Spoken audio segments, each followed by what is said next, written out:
What is going on, everybody? Welcome back to the channel. Aftersound here, bringing you Splinterlands content every single day. We also stream right here on this channel every Tuesday, Thursday, and Sunday morning, so come by and say hello. All right, guys, I want to talk about my experience so far in gold. I made a video about how I got out of silver. I'm not saying it's the best way, but it's how I got out of silver.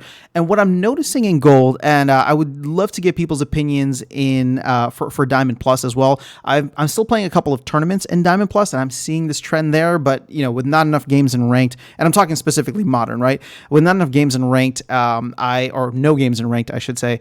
It's just I just don't want you to think that this is the standard across the board, right? So this is my experience so far from what I've seen in gold. There was some of it in silver, I'm sure in bronze. Obviously in bronze and silver, I think the gladiators, I should say, still tend to dominate.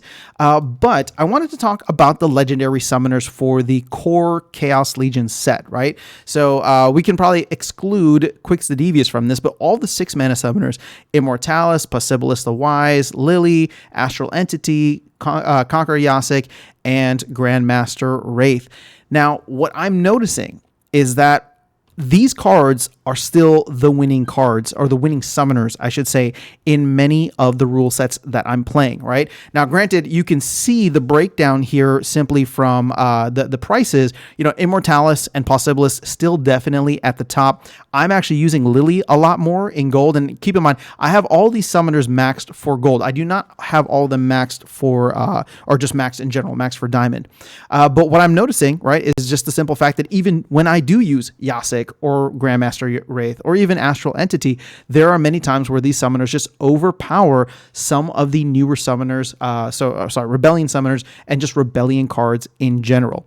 So if you think back, right, let's just rewind the clock a little bit to the early days of Chaos Legion before we had these summoners. It was the the Untamed legendary summoners that were absolutely dominating. And, you know, I think that we are kind of in this phase now. Yes, I think that there are probably a decent amount of powerful Rebellion cards that, you know, will single-handedly shift the meta here and there, or at least in specific rule sets. But on the whole, right, Chaos Legion is still very powerful, and I think so much is still dictated by the fact that these legendary summoners are a very powerful force to be reckoned with until we get the legendary summoners of Rebellion. So I'm not saying to go out and buy these. I'm not, you know, there's still like 2-point-something million packs unopened, so I have no idea where the prices are going to go. I do like the fact that prices for like Yasic and Grandmaster Wraith are in the $5-ish range now. And so for someone like myself that doesn't have these cards maxed out, I'm definitely planning to do that very soon. Even if I want to stay in gold, I think it's just important for me to have maxed out legendary summoners from Chaos, since I am the class of Chaos. And so, but moving forward, it's like, okay, we know there's going to be 9 airdrops. And we already know, at least from some of the teasers, that it doesn't look like the first one is obviously going to be a legendary summoner. It's going to take the team some time for them to actually design it out and work with the people who won and who bought the most packs. So 9 airdrop cards. I'm assuming the first 3 are going to be non-summoners. So that is 3 months right there. And we just got a delay on conflicts not starting until January. So when you think about the fact that the first couple of airdrops are all probably going to be non-summoner cards, well, that pretty much wipes out Q1, right? Let's say we start the first conflict in January, early January. That would mean that we're going to get the airdrop by, you know, sometime early February, the second one early March, and then the last one early May, or early April, I should say, which means that the earliest we would see a legendary summoner come into the mix for Rebellion wouldn't be until May of next year, right? And again, that's assuming there's no other delays with the conflicts or they don't decide to change things up, which they absolutely could, right? But that gives like 4 to 5 months, maybe, yeah, I guess about 4 to 5 months from now, where these cards are still going to be very dominant in the meta, in my opinion. So if you're out there, you know, trying to consider, you know, which cards should I go for? How should I level up my deck? At the end of the day, I think having summoners, or having the right summoners, is always going to be very, very crucial. And I'm sure, like I said, some of the Rebellion summoners are going to come in on very specific situations, or even, you know, we'll uncover some new combos that they'll be able to use.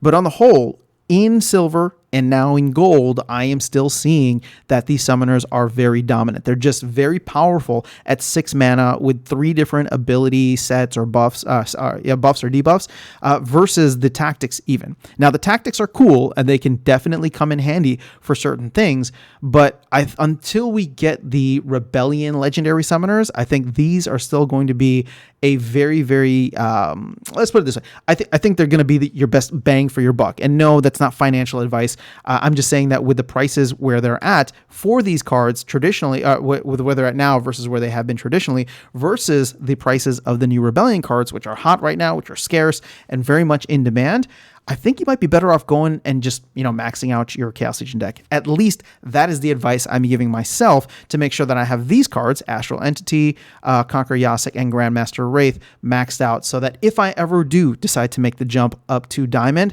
I have the summoner cards the legendary summoners across the board. But that is all I have for you guys in this video. Like I said, let me know your thoughts and your experiences so far with these cards versus the tactics and even the multi-element summoners. I'm very curious to know what league you're playing in and what your experience is and if you agree or disagree with me. But that is all I have in this video. I'll catch you all in the next one and see you around the game. Take care.